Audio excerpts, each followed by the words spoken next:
Kementerian Riset Teknologi dan Pendidikan Tinggi Kemenristekdikti resmi menonaktifkan 243 perguruan tinggi di Indonesia.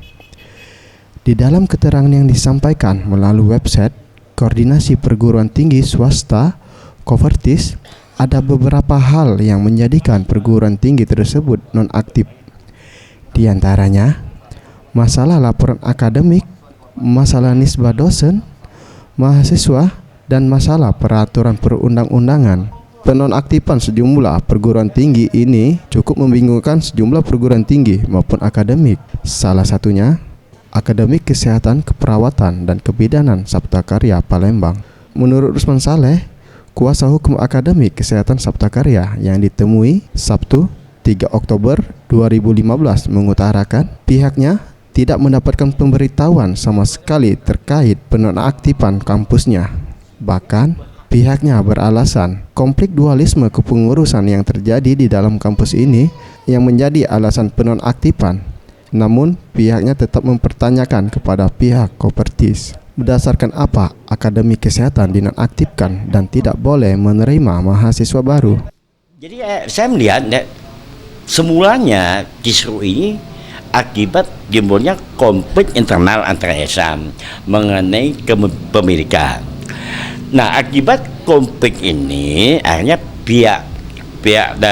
salah satu pihak mengajukan hal ini ke Kopertis.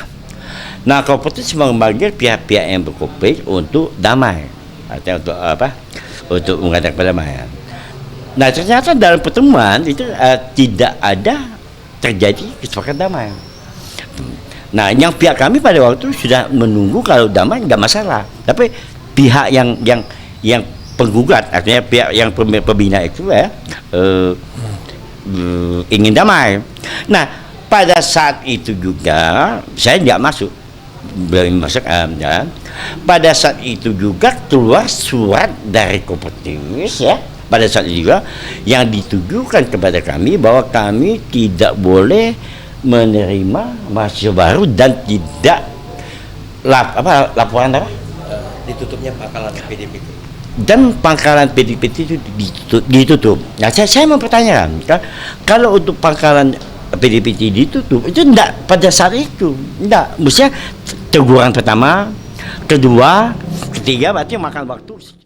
Rusman yakin penonaktifan yang dialami kampusnya bukan karena legalitas dan ia telah melayangkan surat ke Dikti untuk menanyakan tentang penonaktifan kampusnya. Sementara itu, Dika, mahasiswa Akademi Kesehatan Keperawatan Saptakarya, berharap semoga permasalahan yang menimpa kampusnya dapat cepat selesai agar ia bisa menyelesaikan studinya. Ya, tanggapan kami sih sebagai mahasiswa ya permasalahan ini biar cepat selesai supaya mahasiswa tidak resah lagi dan tidak merugikan pihak-pihak lain. Rizky Hidayat, Reza Dinata, Sriwijaya TV.